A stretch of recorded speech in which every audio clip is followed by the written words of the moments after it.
A todos nuestros espectadores sean bienvenidos. Somos estudiantes de la Universidad Estatal de Bolívar. Estamos cruzando el primer ciclo de la carrera de Derecho en la Facultad de Jurisprudencia y Ciencias Sociales, dirigido por el abogado Juan Andrés González Alvear. En este video hablaremos sobre el libro de la teoría pura del derecho, basada en la opinión de Kelsen. Nos especificaremos en el capítulo 8, el dualismo en la teoría pura y su eliminación. Como primero tenemos el derecho positivo y el derecho natural. Ahora nos centraremos en el derecho natural, el cual esta teoría nos afirma que existe una regulación justa de las relaciones humanas que surgen dentro de la naturaleza. Esta teoría del derecho natural tiene un carácter metafísico, puesto que la naturaleza, ser de carácter divino, derecho natural tiene expresiones de voluntad divina. Ahora bien, desde el punto de vista de la ciencia del derecho, la posición religiosa de la teoría del derecho natural no pretende buscar o prescindir de lo que debe ser o debe realmente suceder. Tampoco busca normas que regulen la conducta humana dentro de una sociedad. Su origen remarcan o remontan básicamente si esta norma es prescrita por una conducta del ser humano. Por ejemplo, todos sabemos que robar y matar no está bien, puesto que son principios morales que cada una de las personas tenemos, que no necesariamente necesitan estar enmarcadas en un marco jurídico. A continuación tenemos las ideas fundamentadas en sofismas, el primero de ellos tenemos a Roberto Filmer, quien nos afirma que las únicas formas de gobierno como la autocracia y la monarquía absoluta son las únicas que podían gobernar, es decir, nacen de la naturaleza, puesto que son justas y tienen acción de voluntad humana. Ahora bien, en cambio, John Locke nos afirma y nos demuestra que la monarquía absoluta y la autocracia no son ninguna función de gobierno, puesto que la democracia, en cambio, lo propone como una forma de gobierno natural, leal y justa para todos los humanos. Como siguiente punto tenemos el derecho positivo, el cual es el conjunto o la suma de todas las leyes las cuales se encuentran escritas. Por lo tanto, el derecho positivo se encuentra relacionado con el poder soberano, que es el encargado de aplicarlo inclusive usando la fuerza. Tiene también como base a las normas jurídicas que son formuladas por el Estado, sin importar si éstas sean justas o no. También lo podemos identificar como ciertas normas jurídicas que guían nuestro comportamiento como seres humanos en la sociedad y nuestra actuación en la misma. Kelsen, este gran teórico, también manifestaba como tres tipos de conducta: la conciencia recta, la conciencia de forma y la conciencia dudosa. La conciencia recta se basaba en que el individuo sabía de lo que no estaba bien y la voluntad como persona hacía con respecto, dice toda la ley. En cambio, la conciencia de forma sabía lo que está mal y colocaba o lo adaptaba a sus propios intereses. En cambio, la conciencia dudosa, la persona no sabía de lo que estaba bien o de lo que estaba mal y requería un estudio para saber o resolver dicha situación. Ahora hablaremos sobre la relación que existe en el derecho positivo y el derecho natural, dos teorías muy grandes y muy amplias dentro del tema jurídico, pero que lo resumiré en un ejemplo, como es el drama de Antígona, cuyo hermano era Cleonte, que murió en sedición contra el rey, cuyo rey determinó que éste no fuera enterrado, y este era el castigo muy malo dentro de la cultura de aquel entonces, puesto que el alma de Cleonte no tendría descanso más allá de su muerte. Entonces, la hermana del difunto desobedeció totalmente las órdenes del rey. Cuando se enfrentaron, esta dijo: no creo que su decreto tenga fuerzas suficientes para dar a un mortal las normas para desechar las normas divinas. Asimismo, no creo que por voluntad de un solo hombre merecer este castigo. Aquí vemos claramente un conflicto entre el derecho natural y el derecho positivo, la ley impuesta por el rey. Por un lado tenemos al derecho natural como ley divina, donde dice que todos debemos ser enterrados. En cambio, por otro lado vemos al derecho positivo como ley humana, que nos dice que el creonte no debe ser sepultado. Y esto es un problema porque es imposible el cumplimiento de una norma sin cumplir la otra. Asimismo, el derecho natural como ley divina supera por mucho al derecho positivo, puesto provenir de la naturaleza es tan natural como las leyes de la física, es decir, que el derecho natural supera por mucho, es decir, en sus condiciones, obligaciones y el valor jurídico que éste atrae. El hombre no puede imponer reglas que involucren al derecho natural porque éstas carecen de valor, no pueden ni deben ser seguidas. Lo que no ocurre con el derecho natural, pues es que éstas son válidas por sí mismas, al contrario del derecho natural, puesto que éstas, si buscamos una justificación a su existencia o su origen, básicamente se basan en las normas jurídicas máximas. Asimismo, para la validez de estas normas buscan otras normas para justificar su validez y su existencia. En cambio, si nosotros buscamos un valor o una justificación a la existencia de las normas naturales, encontraremos un porque sí, porque sí, así es. Entre las principales características que tenemos dentro de las derecho natural es el que no es escrito, que es universal, que es eterno, que es inmutable e importante dentro de estas normas jurídicas. Ahora bien, entonces aquí podemos ver que no es escrito. Si no es escrito, carece de valor. Si no es escrito, entonces su contenido puede generar alta peligrosidad dentro de la sociedad. ¿Por qué? Porque dichas normas no pueden ser refutadas por nadie. No puede contradecirle a nadie porque son válidas. Esto es y punto. No puede tener otra opción más allá. Ahora bien, hoy en la actualidad también vemos, por ejemplo, cómo se contradice en el tema, por ejemplo, del aborto. Dicen que, pero ¿cómo puede suceder eso? Pero si el derecho natural nos dice que estas reglas son universales, son eternas, que no pueden tener otro rango más allá de eso, entonces vemos aquí la diferenciación que existe entre estos dos derechos.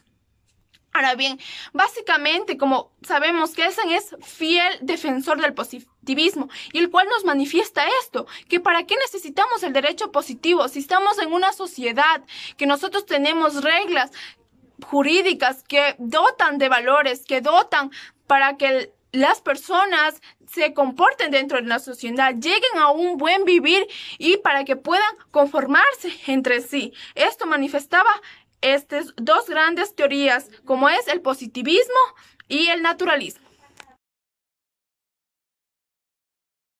Derecho objetivo. El derecho objetivo es un conjunto de normas, ordenanzas y leyes que prescriben una obligación, es decir, que imponen una conducta o resolución legal a una situación o a un grupo de personas determinadas. Son las formas jurídicas que imponen a las sociedades obligaciones activas, como son las obligaciones de hacer, o las obligaciones pasivas, que son las obligaciones de no hacer. Las sociedades se rigen por normas jurídicas de obligatorio cumplimiento, que conocemos como leyes, y el Estado es el encargado de hacerlas cumplir mediante un aparato represivo que le confiere el monopolio de la violencia, es decir, mediante las fuerzas de orden público, como son la policía y las fuerzas armadas. Ejemplo de derecho objetivo: lo establecido en la Constitución Nacional de cada país, los códigos penales, civiles y de orden público que rigen a la conducta cotidiana de los ciudadanos, las leyes militares que imponen una nación durante un evento bélico y que obligan a la defensa de la patria, y por último las normas de tránsito, responsabilidades fiscales, etc. Derecho subjetivo. Cuando hablamos de derecho subjetivo nos referimos al conjunto de potestades, libertades y facultades jurídicas que poseen los individuos. Se sustentan en cualquier razón admisible en derecho como la naturaleza, el acuerdo mutuo en los contratos o el ordenamiento jurídico en el derecho objetivo. El derecho subjetivo nace de una ley o un contrato, a través del cual alguien adquiere un derecho sobre algo o sobre alguien, por mutuo acuerdo y siempre dentro del conjunto de obligaciones que contempla en el marco jurídico de la nación. Visto así, se trata de las funciones derivadas del derecho objetivo. Ejemplos de derecho subjetivo tenemos la libertad de expresión o de culto, los derechos familiares que se establecen vínculos entre los ciudadanos, el derecho a la propiedad, el derecho al libre ejercicio de la política, a la libre asociación, entre otros. En la obra de Hans Kelsen, Teoría pura del derecho, encontramos la distinción entre derecho objetivo y derecho subjetivo, el cual tiene la manifiesta finalidad de limitarse al derecho positivo, entre las cuales encontramos tres. La primera, la noción del derecho subjetivo. La segunda, la noción del sujeto de derecho o de persona. Y la tercera, la función ideológica de las naciones de derecho subjetivo y el sujeto de derecho. En la primera, la noción del derecho subjetivo. El derecho tiene que ser entendido a la vez en su sentido objetivo y subjetivo, introduciéndose así a una contradicción del principio de la teoría del derecho. Pues bien, en su sentido objetivo, el derecho tiene un carácter normativo, es decir, que abarca un conjunto total y general de las normas para un orden. Por otro lado, en el sentido subjetivo, es el interés o la voluntad, es decir, la voluntad y las facultades que contiene la norma para cada individuo en particular. Por ejemplo, dentro del Código Civil se establece la facultad de tener acceso a la propiedad privada. Es allí donde se encuentra el derecho subjetivo. La noción del sujeto de derecho o de persona. Esta noción está estrechamente relacionada con la noción del derecho subjetivo. ¿Por qué? Por las facultades accesibles mediante una norma del derecho subjetivo, ya que somos los autores de acceder a las facultades que se encuentran establecidas dentro del derecho objetivo, es decir, dentro de las normas del Estado. Función ideológica de las naciones de derecho subjetivo y del sujeto de derecho. En la esfera del derecho nos encontramos la autodeterminación de los individuos en el marco del derecho denominado privado, donde el contrato es un hecho creador del derecho y solo trata una autonomía muy restringida e impropiamente dicha. En otras palabras, por ninguna persona o ningún individuo posee derechos por sí solos, ya que el derecho de uno supone la obligación de otro. Por ejemplo, si yo tengo derecho a la vida, otra persona se ve obligada a no causarme daño, porque en caso de que lo haga, una norma objetiva de un procedimiento le aplicaría una sanción por el acto que se produce hacia mí. La diferencia fundamental entre derecho objetivo y derecho subjetivo. Bueno, tiene que ver con la naturaleza de las normas. El derecho subjetivo rige los pactos entre los ciudadanos según lo estipulado por los convenios de acuerdo mutuo por los contratos, es decir, se debe construir a partir de una norma jurídica. Por el contrario, el derecho objetivo rige la conducta de los individuos a partir de la oposición de obligaciones de algún tipo, los cuales deben ser aceptadas por ellos y reforzadas por el Estado, es decir, son coercitivas, aplicable la fuerza. Esta distinción también puede explicarse de la siguiente manera. El derecho objetivo comprende las normas jurídicas que rigen la vida en la sociedad, mientras que el derecho subjetivo comprende los permisos y funciones derivados de dicha norma objetiva. Por ejemplo, la libertad de expresión es un derecho subjetivo, ya que cuenta con límites y es ejercida a discreción de cada quien. Pero esa misma libertad encuentra sus límites en una norma jurídica objetiva, que se establece también responsabilidades y eventuales consecuencias a su abuso. Bueno, a continuación yo les voy a hablar sobre la reducción del derecho subjetivo al derecho objetivo.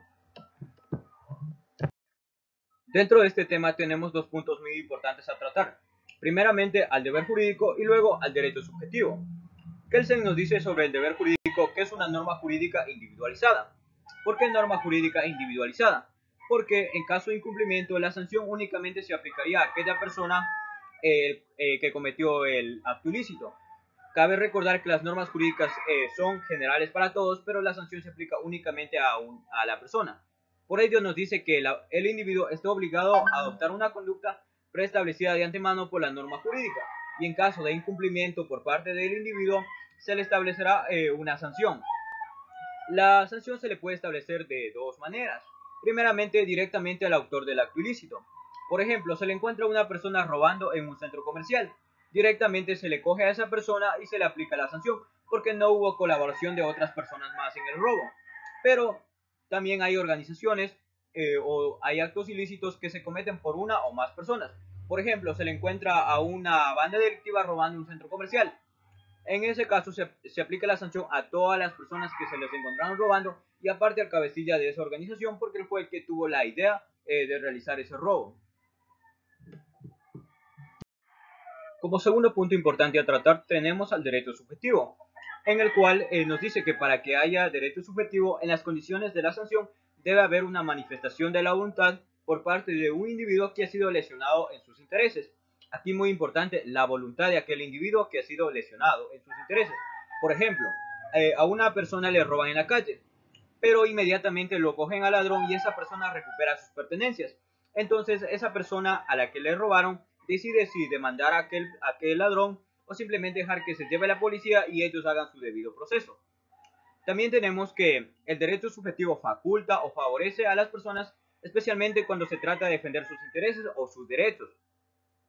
El derecho subjetivo está creado por el derecho objetivo, que es un derecho más general, que contiene todas las normas de un territorio en particular. También tenemos que el derecho subjetivo y el derecho objetivo no pueden contradecirse, es decir, tienen que estar en concordancia los dos. Kelsen nos dice que el derecho objetivo y el derecho subjetivo tienen la misma naturaleza, es decir, son parecidos, tienen una relación entre sí, tienen una concordancia entre sí, por lo que ninguno de estos dos se puede oponer al otro. Y también tenemos que el derecho subjetivo se despliega del derecho objetivo, que es un derecho más general. Por derecho subjetivo nosotros entendemos como facultades, derechos que otorga el Estado para que las personas puedan realizar o no determinados actos.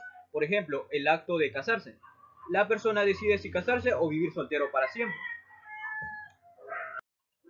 A continuación veremos dos ejemplos que nos ayudarán a entender de una mejor manera cómo es esta relación entre el derecho objetivo y el derecho subjetivo. Primeramente tenemos un ejemplo que va del derecho objetivo al derecho subjetivo. Dentro del derecho objetivo tenemos: el derecho obliga al deudor a pagar sus deudas.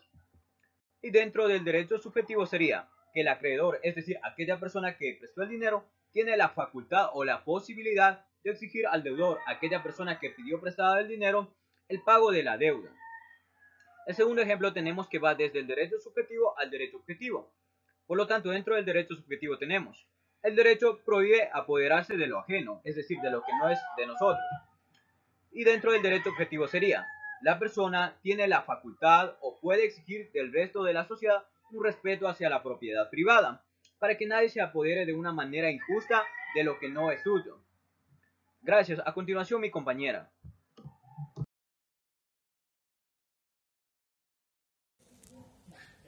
Yo les hablaré de otro punto muy importante, que es la noción de persona. Bueno, nos dice que el concepto de persona es equivalente a un ser humano desde el momento de la concepción. Y por ende, el ser humano desde la concepción es titular de derecho a la vida y a su bienestar. Según Kelsen nos dice que la persona tiene una construcción artificial, es decir, un sistema seguido de roles para la culminación de la persona, como lo que es el hijo, hija, hermano, hermana, amigo, amiga, padre o madre. Y en sí algunos roles que se debe enfrentar a lo largo de la vida. Ya después de haber cumplido estos roles se viene el concepto antropomórfico, que es la relación de atribuciones del ser humano entre animales de otras especies, objetos o fenómenos naturales. Para culminar, también nos dice que persona es un haz de obligaciones, deberes y derechos subjetivos, que son inherentes a nosotros, o sea, que nacen con nosotros mismos por naturaleza propia.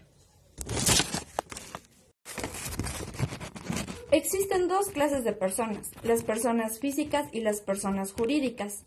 Las físicas es cualquier individuo que habite en una sociedad determinada y se adapte a las condiciones de ella.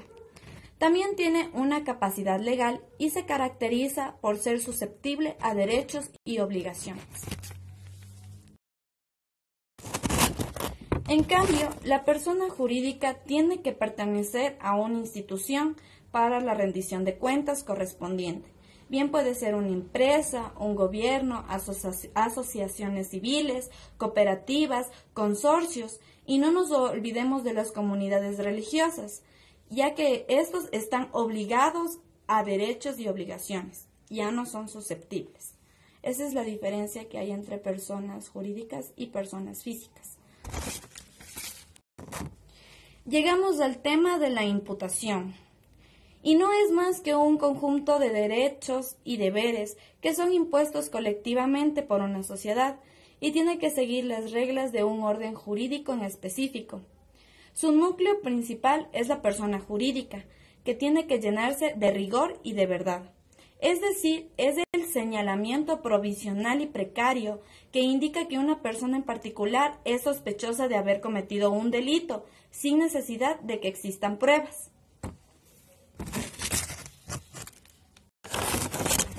Kelsen cita varias responsabilidades de las personas jurídicas.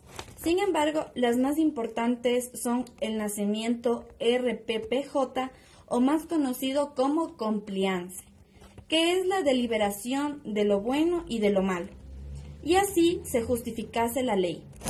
Luego tenemos la responsabilidad penal, los respectivos sistemas de imputación y culpabilidad con los suficientes estándares, carga de pruebas reales y consistentes para el caso que se encuentre en proceso, cuestiones procesales, siempre y cuando se argumente de buena forma, es decir, sin ninguna clase de malicia, y la jurisprudencia, que es la interpretación de la ley, de los fallos de triple reiteración, que todos los que estudiamos Derecho y los que hayan terminado de estudiar deben realizar para un buen entendimiento de la ley y no generar malas interpretaciones de los opuestos.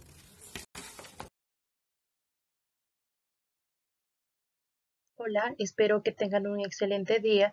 Bueno, pues antes de dar inicio con el tema a tratarse el día de hoy, pues permítame presentarme. Mi nombre es Adriana Quispe y el tema que se va a tratar es carácter objetivista y universalista de la teoría pura del derecho.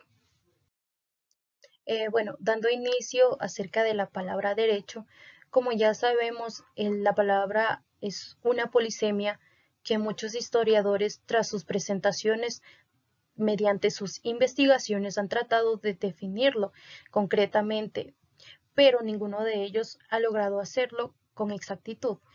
Y con un concepto mío, pues me sumo a uno más de ellos, pues para mí derecho es el conjunto de normas y reglas que rigen la conducta de una sociedad mediante el ordenamiento jurídico escrito, sin olvidar que en muchas ocasiones es necesario el uso de la coercitividad.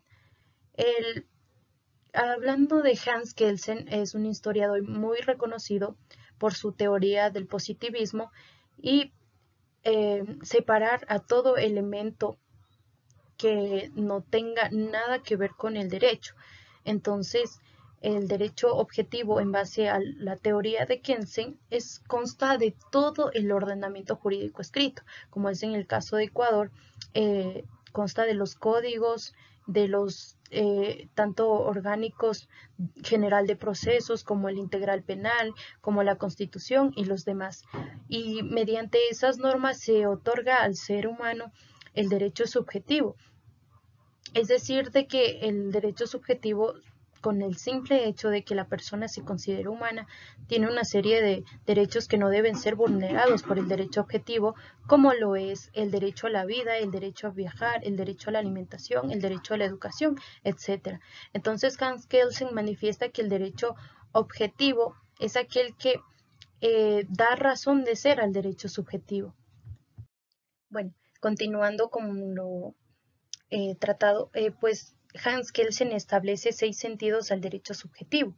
El primero es la ausencia de la palabra o de la expresión prohibido, es decir, aquella que le concede la facultad de la persona que pueda adquirir ciertas facultades sin que exista una sanción de por medio. Es decir, ejemplo de esto, tengo derecho a comer la comida que yo quiero y con los amigos que yo quiero. Entonces, le otorga una facultad, pero sin una sanción de por medio. Hablando de la autorización, es aquella que le permite, o más bien le consideramos como una norma permisiva, a la cual les permite a las personas que conforman una sociedad poder desarrollarse dentro de la misma. Ejemplo de esto, tengo autorización de vender mi producto dentro del mercado. También hablemos como un sentido de correlato de una obligación tanto activa como pasiva. Pues activa quiere decir de que existe el deber de un acto jurídico a realizarse. Ejemplo de esto, este fin de mes he cancelado o he contratado un servicio, por correlato tiene la obligación de instalármelo. O también durante el mes trabajé en la empresa X y por correlato tienen la obligación de pagarme un sueldo. En cambio, en la pasiva es totalmente diferente, es lo contrario, es la acción de no hacerlo, es el derecho o la obligación de no hacerlo. Es decir, de que la vista de mi vecino no puede obstruir la vista de mi patio. Entonces, ellos no pueden realizarlo. Y como acción procesal, pues hubo sentido también técnico o estricto de que establece las condiciones para que la persona pueda acceder al sistema jurídico. Y como un sentido político, pues esta habla de las participaciones que las personas realizan como lo hacen, ya sean directas o directas en lo que es un Estado democrático, pues de forma directa es mediante las elecciones, ellos pueden votar y tienen derecho al voto, y mediante también de forma indirecta es eligiendo a los órganos competentes que van a realizar dichas disposiciones y creando normas jurídicas y velando por consiguiente a los derechos de las personas. Bueno, pues para finalizar tenemos la definición de 3 historiadores como lo es Grocio, John Locke y Thomas Hobbes. Vamos a ver cómo ellos definen al ius. Pues bueno, Grocio manifiesta que el ius es una cualidad moral a la cual muchas personas pueden acceder para obtener algo lícito, y de esta manera surge el derecho subjetivo como una facultad de libertad. También hablemos de lo que piensa Thomas Hobbes. Él habla con su ideología de derechos naturales, él habla de la prevalecencia de los derechos y de los deberes de los ciudadanos y de la superación de un estado natural ante un estado civil. También lo que manifiesta John Locke es de que existen 3 cualidades a la cual no pueden ser vulnerados ningún estado, como lo es el derecho a la vida, el derecho a la propiedad y el derecho a la libertad. Pues bueno, estas 3 cualidades, según Locke, no pueden ser vulnerados por absolutamente nadie, y en caso de que sea así, el pueblo tenga derecho o tiene derecho a levantarse contra ese gobierno. Y hablando de eso, pues el Estado que realice dichas acciones, pues va a enfrentar al iusnaturalismo, porque ellos respaldan ese levantamiento por parte de la población. Pues bueno, finalizando, como ya les había mencionado anteriormente, espero que el tema tratado haya sido de gran interés y nada, pues que tengan un excelente día.